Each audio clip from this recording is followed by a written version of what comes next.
and welcome to Words Want Wisdom with myself, Sheila, and I am delighted to be here with you today. We are on location in the OpenDoor Complex, and we have Noel O'Sullivan in conversation with us today.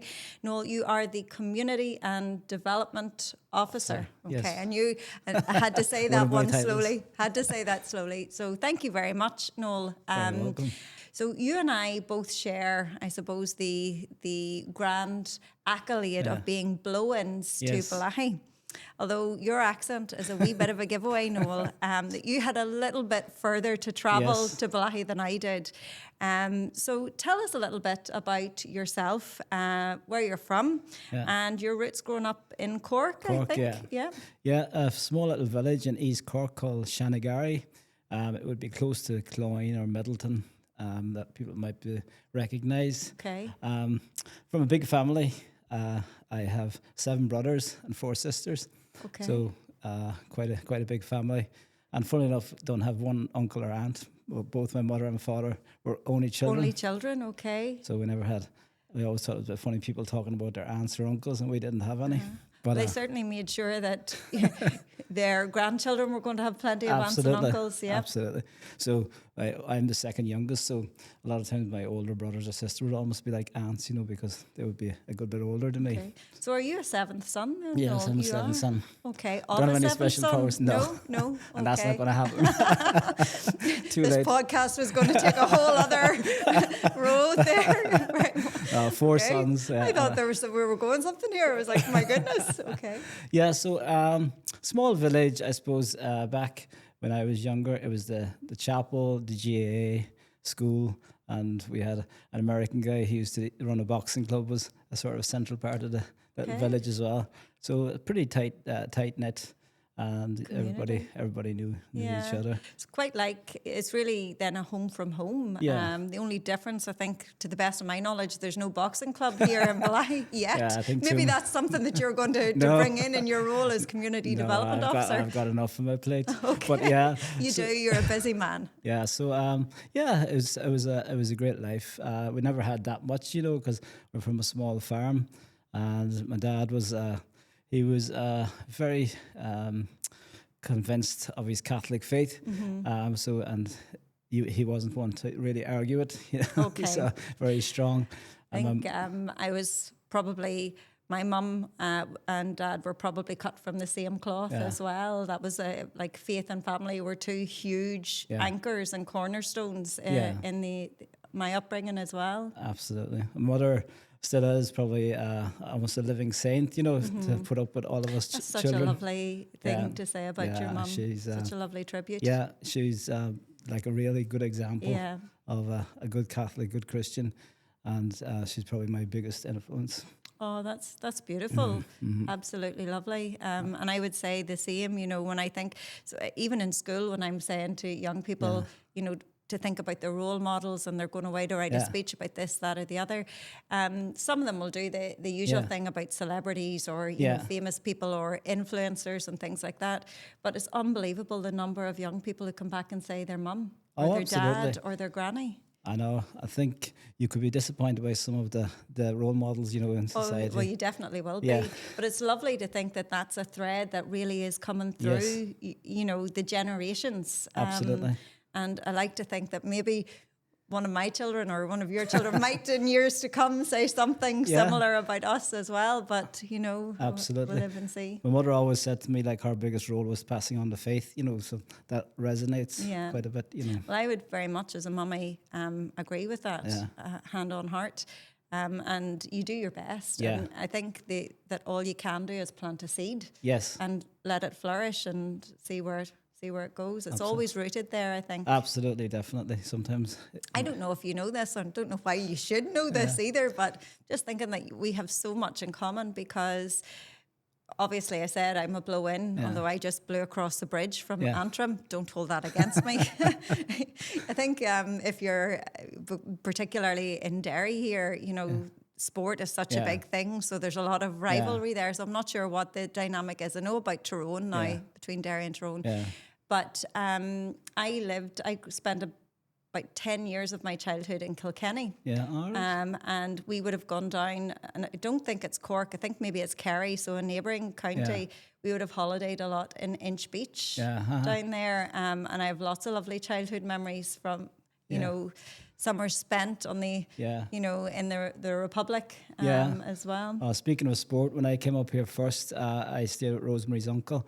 And when I went in the front door, there was a big picture of Derry defeating Cork in the All-Ireland final. Oh dear. Their one and only title. Was it strategically placed, Yes, I do you think it think? Was he yeah. trying to let you know all of these subliminal messages, you know, you're in your best behaviour? Absolutely. But it was all good banter. You knew what side your bread was buttered on. Well, you've mentioned Rosemary there, which kind of leads me into the next question that I was going to ask you. And I think your story, again, like my story, is very similar, that it was love that brought you to Balahi to replant yourself from Cork into this neck of the woods. So how did you find that experience settling into such a, you know, a tight-knit community on the other side of the border, so to speak?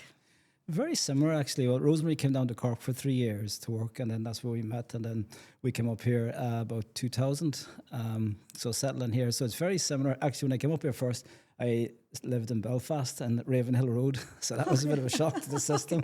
I can imagine. From the sublime to the ridiculous there. Because it was a time there was quite a bit of trouble. So I didn't do much speaking, you know, because you my were accent. mute. But then we came back to Balahi, and Balahi is very similar to Shanagari, small, close-knit community where the GGA is a big factor, the chapel and school. So I suppose it helps when you have children, because obviously when they start to grow up, you want them to get involved in the community, and they were getting involved in school and the GA club, and then they got to know a lot of different people. And then I got into coaching. I was coaching for about 10 years. Very enjoyable as well. Within the GAA? Within GAA, yeah. So it was usually coincided with my son's age groups. And then the school as well, got involved in the school, the board of governors, and then the chapel, Father Andy, got on very well with Father Andy to come first. And he really is an institution. Yes. You know, I don't like to use the past tense because he's still here, very robust and fighting fit. Yeah. Absolutely, yeah. And I got involved with children's liturgy, which was fantastic. A lot of these roles, you actually end up getting more out of, I think, than you people say you put in. Absolutely. You know? So it was very, found that really, really enjoyable. And to help you establish yourself, because you get to know, because like a lot of the Sundays are individuals, you could have 30 or 40 children coming in, and you chat with the parents, and you got to know. So between that and the GA club, sort of quickly got to know a lot of people, you know. So you were really, I suppose, you had mentioned faith and family and community earlier on. So when you came here, you found that faith was another window into the community, and community was a window into your faith as well. So it was really interchangeable. Absolutely, yeah. I think in any relation, when you get married, I think you have to share your life. There's a sacrifice. You know, you have to take into account other people's feelings. And when you have children, then as well, you sacrifice some of the things that you want to do for the sake of your children, and then community as well. I think you sacrifice some of your own ideas for the sake of the community, but it's all in the benefit of the community or family. I think that's the way. It's a good structure to live life, I think, and live communities. Absolutely, couldn't agree more. I must have married the only man in Balahi who is not interested in sport. You know, the GAA was letters for me until my grandsons came along, and you know, I always knew the value in it and was always aware of it going on, you know, even when I was in school.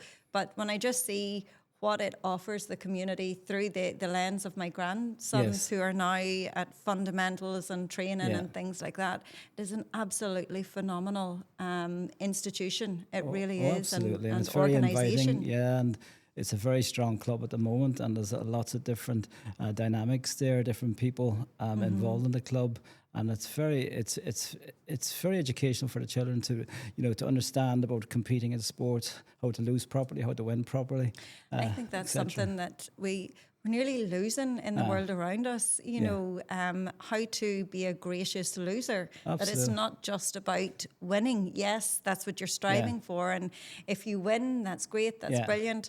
But also that there's learning that comes from defeat. Oh, absolutely. Gracious in winning and losing, because it's silly to think that there's not winners and losers in life. You know, whether you're doing the 11 plus or exams or job interviews, you know, if you're doing a job interview, you're going to be competing with a lot of people.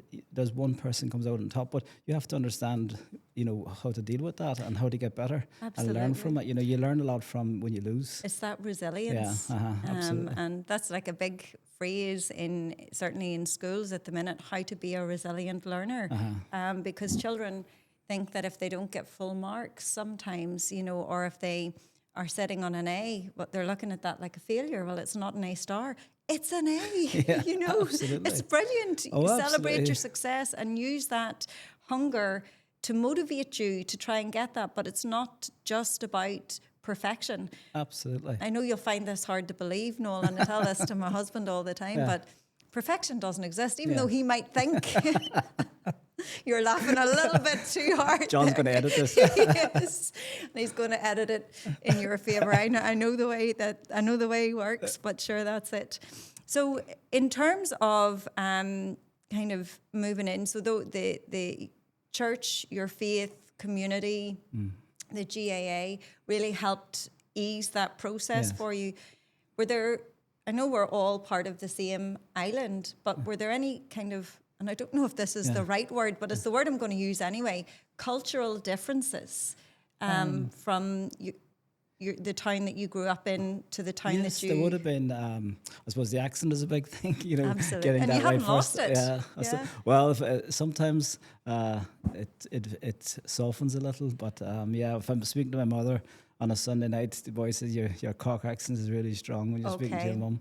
Okay. I suppose up here, not being condescending, there's a more tribal sort of thing going on because down south, you know, everybody is probably Catholic. Well, used to be, you know, back then.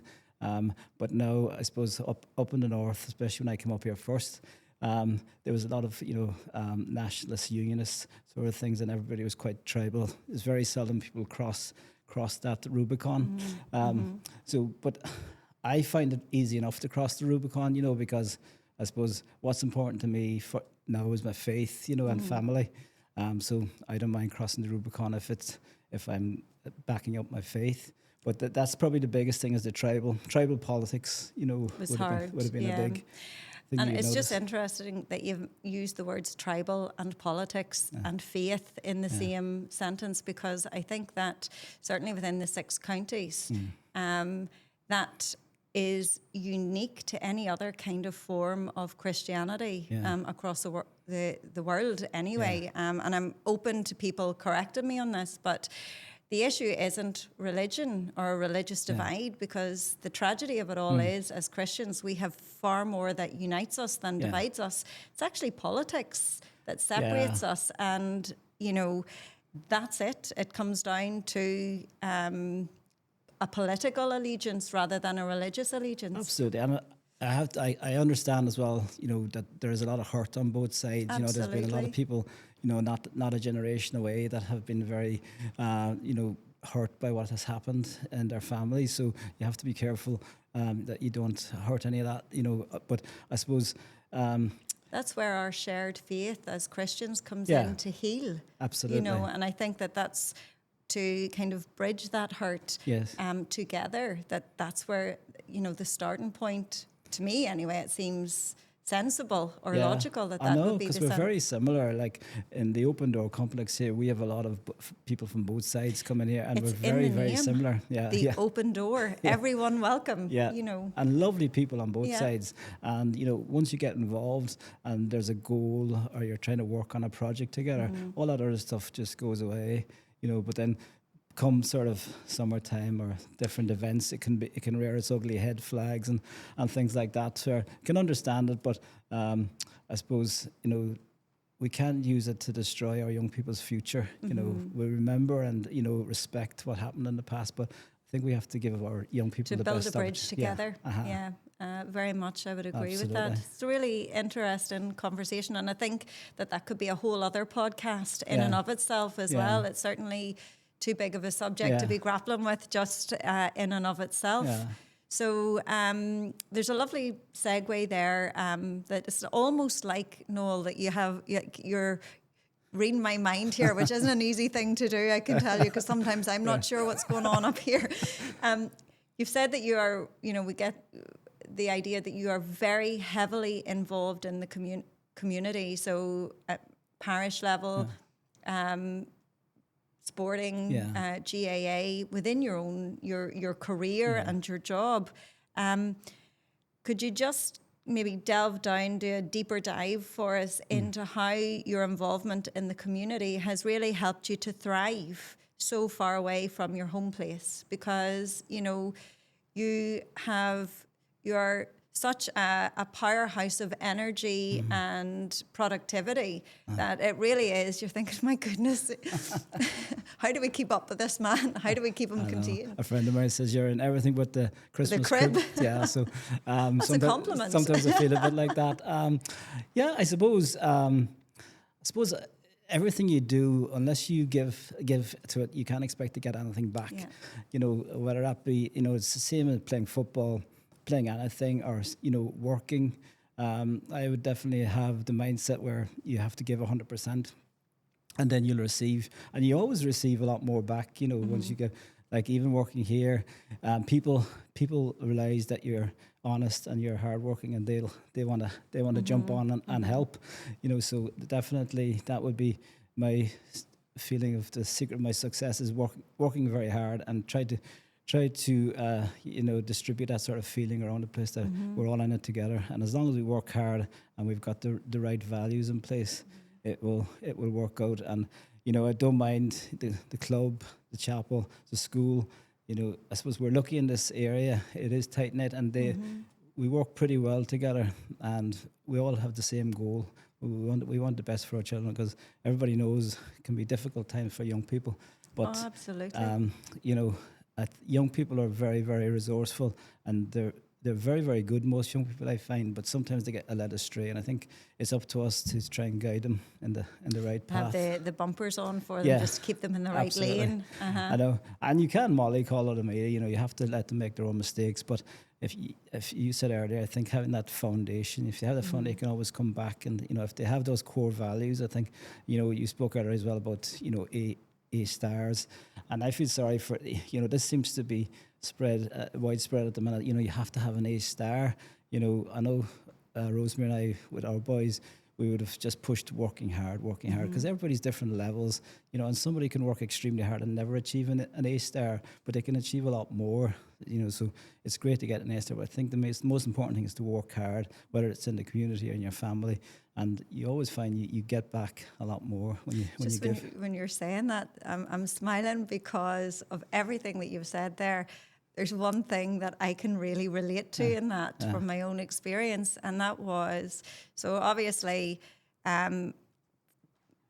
completed my exams, been to university, been very successful, and I've enjoyed really high levels of success, but there's one certificate that I have in pride of place, and it's not my certificate from Queen's or my A levels or anything like that. It's a certificate that I got when I was in third year. Because I wasn't particularly sporty or had no talent for sport, but I came third in the relay race. Right, okay. And I have my little certificate, and I was determined that for one sports day, I was going to come home with something. Now, the fact that there were only 3 teams running, you don't have to I still that. got a certificate. And I just remember thinking, I can remember even being outside the night before sports day, and like in Egypt, I thought that skipping was really going to help my athleticism, but it's the one thing that I am so proud of. Absolutely. Because it was something that I wasn't gifted at, and I decided I was really going to push myself, and I did. Absolutely. So there you go, triumph Absolutely. over adversity. That's where it all began. Resilience again. Absolutely. So it's nice to be. think that's a really important thing for young people, for anybody, I think, just to be reminded of. Yes, it's great to be rewarded for what you're good at and what comes, for your talents, but all of those little things that you really have to chip away at, and then that you succeed at, those are really the true victories in life. And they're the small hidden things that nobody else sees, but they really go so deep in forming in character formation. Absolutely. And I going outside your comfort zones can be very beneficial, but it's also frightening. Yeah, absolutely. And I think in the world that we live in, it's getting a little bit more difficult to do that. Not, I suppose even in what we're doing here, like this isn't my comfort zone. Yeah. I don't. Am I putting words in your mouth saying it's not yours? No, you look very comfortable over there, I might No. say. But even just diversifying and having the courage to do that and not thinking about, well, what are other people going to think of me or of anyone else? And then you think, well, does it matter? Yeah. Well, I think as long as your goal is true, I think. If it is something that is in line with your kind of core values and who you are at heart, and again, it all comes back to what we started off talking about, that faith formation, character formation, and family values. Absolutely. And it doesn't matter. That hasn't gone out of fashion, irrespective of what society would tell you, because it transcends time. Absolutely. Couldn't agree more. Transcends time. Yeah. So we mentioned, we keep kind of bouncing back and forward between Cork and Blahy and that. And it gives you a really, I think anyway, you might say, Sheila, you've lost the plot again. But I think it gives you a really interesting vantage point in terms of what it means to be Irish. Because we were talking earlier there about the tribalism and politics and division that is synonymous with the island of Ireland, because you have roots quite literally north and south. And that gives you, I think, an interesting whole island perspective because you have a lived experience there. So this is probably a question that you might have to think about, or maybe it's something that you're already aware of, but are there any insights that you could share with us in light of that kind of vantage point that you have about what it means to be Irish, particularly living in the 21st century today? Yeah, I suppose being Irish when I was younger, I suppose in school your history was very much recent. The struggles that Ireland had, the famine and, fighting for the faith of our fathers. And the mass rocks and stuff, and people risked their lives for the country and for their faith. I suppose even younger as well, Ireland was always known as, our sporting achievements for a small island. JFK would have been a big, part of our lives, because obviously Irish roots and being leader of America. It was those sort of things were, being Irish was very, very important. And I suppose being families and starting your own family and big families was very Irish. I suppose when you jump forward now to now, I suppose it's been diluted quite a bit. I suppose the EU globalization, the rise of the secular world, all these things can be very beneficial in a lot of ways, but it saddens me a little bit, that our Irishness is diluted quite a bit. When you go into a lot of towns in Ireland now, especially in the south, they're very similar. A lot of the big shops are all the same, and it's sometimes it's hard to differentiate between. The north actually is probably maybe part of the tribe, but it's still a small bit behind the south in a good way, I think, because I think Ireland was also, I suppose, known as the land of saints and scholars, and we've lost a bit of that, and I think to our detriment. And the north still, I think, is a little bit behind that, which thank God at the moment. But and I don't want to sound as draconian, but the secular world, I think, can be quite dangerous, especially to young people, because it's very anti-church and anti-religion. And I'm well aware the church has made mistakes, but the the beliefs of our church and the teaching of our church hasn't changed. So the faith is infallible. yes. Yeah. So even though there was humans of the church made mistakes, the teachings of the church and the church that Jesus established through Peter, hasn't changed, and is still very valuable resource. So I think I'd love to see Ireland to stand up for faith of our fathers, and have that Irishness. The Irish is definitely diluted. I think sporting wise, we still probably punch above our weight, but I think we're losing out. The secular motto isn't really supportive of family. The nuclear family as such. And the power of the family and the power of the community. I can understand there's a lot of broken families, and that's completely understandable. There's different situations, but I think the goal should always be, for a strong family unit, strong family community. Family is the cornerstone of society, and it has been since the dawn of mankind. Yes, absolutely. And I think that if you spoke about your mother, and I have spoke about my mother, and when you think of if you think of the family unit in whatever shape or guise it comes in, it's like a little mini microcosm, a little mini society. Yeah. And it's on those building blocks that our big society is built. Our society are at community level, national level, and at a global level as well. It is, because even especially in mainstream media, the vile jokes and stuff, for no matter what you watch, whether it's a soap opera, it's often a dark light goes on to anyone that's religious, which I think is very unfair on someone who has given their whole life, to help others, and absolutely no respect for the other people, that cause all the trouble. But that is a very small percentage of the thousands of priests in the world, so it's very difficult on them.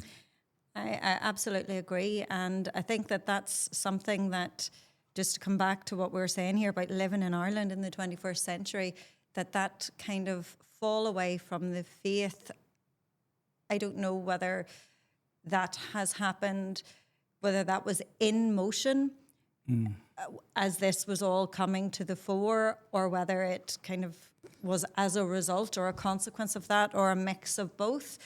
But I think it plays into the hands of those people who want to, destroy the church and to destroy Christianity and Catholicism within Ireland. Because at one point, Irish missionaries were going from Ireland to spread Christianity all around the world, and now we are in a position where we don't have enough priests to facilitate the parishes. The burden of the priesthood at an administration level, a practical level, is colossal. Absolutely, I know, and I think trying to get a positive twist on this is, maybe there is a reason for this. It means that the likes of us, in pastoral councils, different areas in society, we have to step up to the plate and help the priests and become more involved in our faith. And that may be not a bad thing, as well. I find as well in these roles that we have to research our faith much more. And it's that actually, when you actually start researching your faith, and you really start to understand some of the hallmarks of our faith and how it came about, and actually how important they are, and it all starts to make sense, and you grow much stronger when you start looking into your faith. If you just turn up to mass, and I suppose the church in Catholic Ireland had a very high position, and I suppose, as you said, that was maybe fading, and maybe it was a dangerous position, because then there was people at the highest point let others down. And I do think there's an important thing that we have to remember here. It was church and state. So it wasn't just church. Yeah. So it was hand in glove. Yeah. So if we are going to look at one, we have to look at the big picture there. And again, that's not a get out of jail card, and I don't want that to be taken out of context, but I think that we have to look at the role that all institutions had and call them all out on it. Yeah. But again, that's not an excuse for, I make no apologies. And I'm getting a little bit bolder and braver at saying, well, I identify as a person of faith. I identify as a Catholic. Yeah. I identify as a sinner. I'm not saying absolutely. that. We did say that Yeah. nobody's perfect. Yeah, absolutely. But it's about trying. And I think that's the first, for me, that was such a liberating thing to say, because it was nearly like you were walking around and there was a shame. And that was something that I became consciously aware of, within the last 10 years. And I thought, well, what is going on here? No, I have to say, listen, you're entitled to your opinion, but, I make no apologies for being a person of faith, for saying that I'm a Catholic and that I try to live my life according to these values and to this teaching. Absolutely. And you can use, like, it's a bit like the Troubles, you can use the rubble of the past to build a foundation for the future, or to throw rocks at each other. What's happened has happened. And, I think what you have to say to yourself, what are you going to do to make it better? So if someone keeps complaining, what's your answer? How do you make it better? You as a Catholic, we all have to remember that the church is all of us. We are the church. We are the body. We are the church. And I suppose that's the synodal process that's happening in the church at the minute. And I suppose Bishop McKeown would push on this point a lot, that we have to be involved ourselves in growing the church again from the ground up. So I'm very proud Catholic as well, a proud Christian, and I'll stand beside a proud Protestant, proud Muslim. I don't care, as you said, be happy in yourself, and research what you do and be proud to talk about it, and not to make anybody feel bad. I suppose the main parts of Christianity are mercy, love, and respect. I think being a Catholic or a Christian in Ireland, it's the only thing that is acceptable now to persecute. It's not even cancel culture anymore. It's, you're one of them. So I think that there is that. But I think whenever you face that down, there's hope. Because I have certainly found that where, if you tentatively say something, or if you say, well, look, this is me, this is what I believe, other people are unafraid to say, well, me too, or I'm the same. And it's that collective, by not showing fear. Christ started off with 12 and look how that grew. Absolutely. And we made mistakes. The church made mistakes. Other agencies within the island of Ireland throughout history have made mistakes. How do we learn from our past and move beyond that together? And not lose the good parts. The faith of our Father is something that resonates with me quite a bit. And I like what Pope Francis says as well. The joy of the gospel. We don't realize the strength that we have. In the faith. And that we can back up the faith. We might have slight differences with different denominations, but it's very similar. That's okay, Yeah, that's because fine. with difference, I think that gives a platform for discussion. Absolutely. And to learn from each other and about each other, because that's how we were made differently. Absolutely. And I certainly wouldn't be afraid to stand up and claim I am a Catholic Christian, and very proud of it, and I respect everybody around me. And so I think we need to stand up for our faith, because the narrative is, as you said, there's just an underlying narrative that Christianity and religion is a thing of the past, or why would you believe in something like that? I think we need to fight against that. Very much, which is a lovely bridge to the next question there. So, if you could offer any words of wisdom to the young people of Ireland today, Noel, what would they be? I suppose set goals, short term and long term goals, and how you plan to achieve these. But also, I suppose, identify who you are, identify what you believe in. Identify if you are a Catholic, or whatever you want to be. Why are you a Catholic? Why? As Bishop McKeown said one time, if you don't believe in God, you can be Mickey Mouse. It doesn't really matter who's up on the altar. But if you identify as Catholic, why? And then research the reasons why you're a Catholic and build on that. And then educate yourself so you can defend that. Once you start to educate yourself on what you believe in, then you're not afraid if somebody questions you.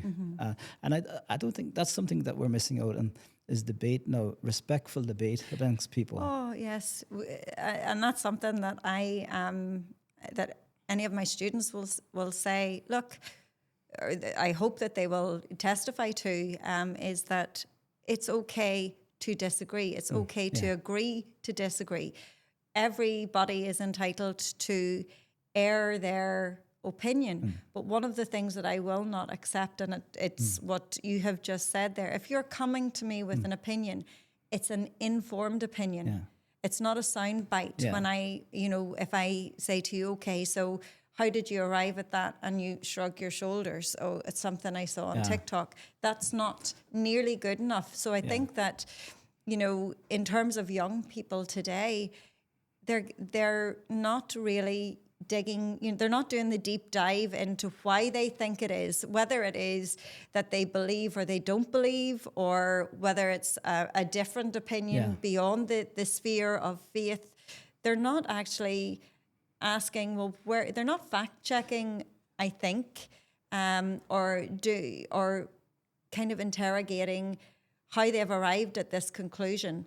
And therefore they can't debate it. They don't know what informs their thought process. Very important, I think. Soundbites are very dangerous. TikTok, social media can be very dangerous to form an opinion on a soundbite. And that happens so often because, and also, if you counter somebody on this, they can get a bit erratic, or they don't want to get involved in sort of a respectful debate where, you've crossed opinions.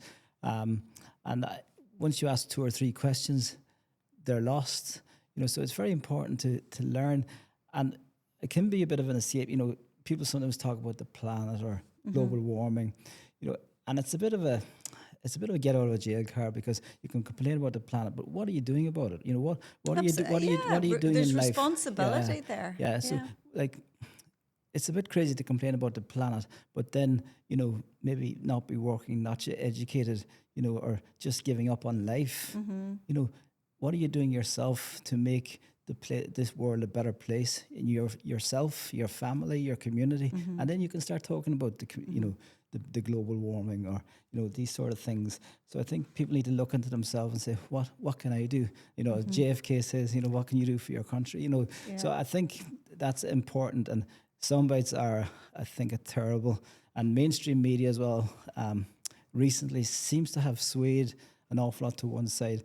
Like when I was growing up, mainstream media was very independent. You never knew which way they swung, but there's no doubt now which way they swing.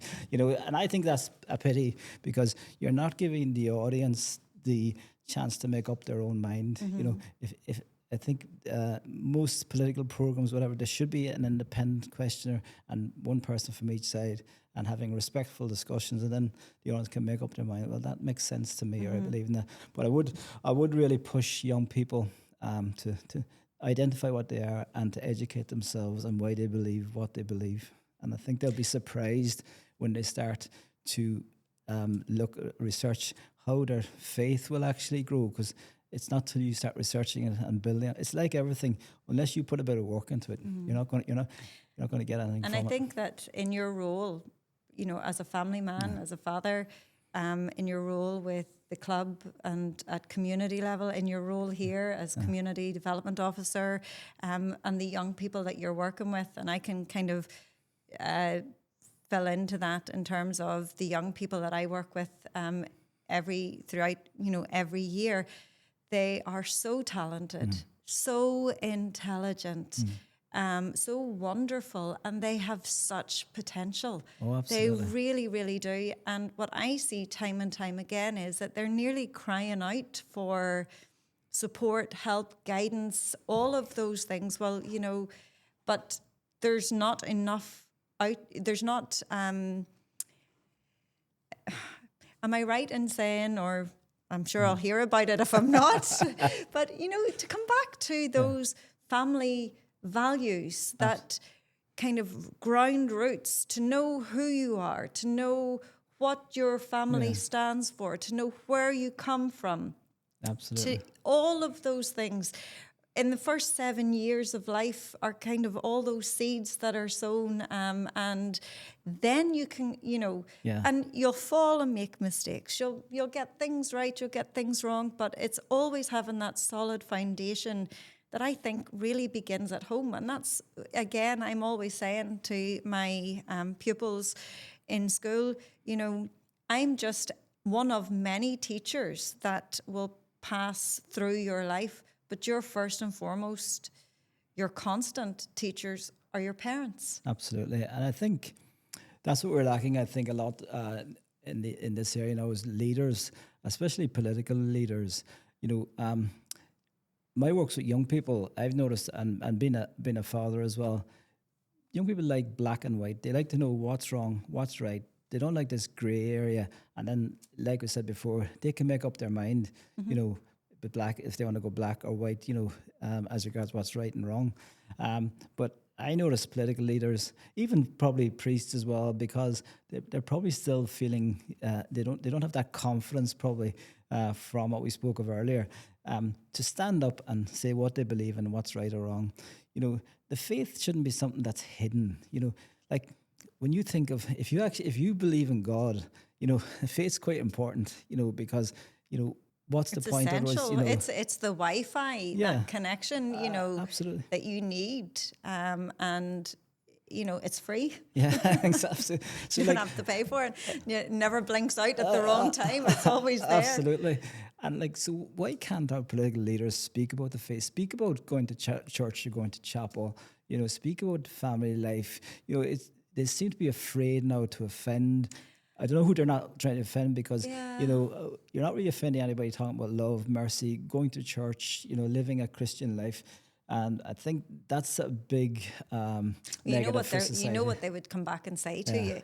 They'll say, well, faith and religion have no place in politics. But that's a load of baloney, because even if they are not religious or they're not Christian or anything, secularism is a type of religion. Oh, yeah. So there's some kind of value system informing your decision making. Yeah. So, that's a misnomer. Let's just cut that out right from the start. Also as well, as you said, it is a form of religion. Like humanists and secularists, eventually someone has to make a decision. That's when they fall down. So in your community, who makes the decisions? Oh, it's the committee, it's the bunch. But what happens when they differ? Who makes the final decision? But as Christians, God has made our decisions. And it's all in the good of everybody. If you follow the commandments, follow the Beatitudes, this is all a recipe for a good life. There's not one thing that was said since the time of Christ that he has ever been contradicted. Yeah, absolutely. When you think, why? Because he doesn't make mistakes. Absolutely. Absolutely. And I think that's an important thing to remember. And then last but not least, this is I suppose it's a little light-hearted question, Yes. Noel. So if you could travel back in time to speak to a younger version of yourself, long time ago. To what point in time would you go, and what words of wisdom would you offer? Yeah, I suppose there again, probably what I refer to speaking to a young person, would set goals early on, but also I suppose live my life around my faith. I suppose, like all of us, there's a part of your life you probably abandon your faith, or you don't take it as serious as you should do. So I wish I had been more serious about my faith from a younger age, that, I would have lived my life, in line with my faith. And I think you would have been a much stronger person. Got there at the end, but there. Do you think that comes from a little bit of lived experience, a little bit of wisdom? Yeah, probably a bit of, you go a little bit astray sometimes. But I think if we could take our faith serious, but not in a sort of negative or really sad way, like it's very joyful, and it's actually a form of freedom. If you're confused, if you're confused about aspects of your life, your faith takes away that confusion. It tells you, it gives you a direct path, what's right and wrong. And so probably that would be the advice I would give them. Learn about your faith and try to live your faith. But it's not saying you're not going to have a good time, because you can have a very good time. But it's good to have that core and that foundation. So just everything that you're saying there, it's so bizarre. And it's just, there were two sayings. My mummy has a great turn of phrase about her. And she's just from another generation. And I think this is nice, just to come back full circle to mothers. But she has two sayings that, as you were speaking, I'm like, oh my goodness, this is exactly what my mummy would have said to me. She used to say, and I never understood it, she used to say, youth is wasted on the young. Yeah. And she will kill me for mimicking her at this, but she would often look around and say, daughter, you can't put an owl head on young shoulders, and that those two things really kind of were at the heart of everything that you were saying there. I know. We just probably don't listen when we're younger to words of wisdom, but that would be something I wish I probably had done. Yeah, I can echo that, mirror that. Yeah, my mommy was right. Absolutely. She still is. Yeah. Well, Noel, thank you so much for joining us today. I have thoroughly enjoyed chatting to you. Yeah. And hopefully you'll come back again. We'll have a conversation again later on. So thank you. Speak to my agent. Very good. No, absolutely. I would love to. Brilliant. Thank you, Noel. Thank you. That's it for today. Thank you.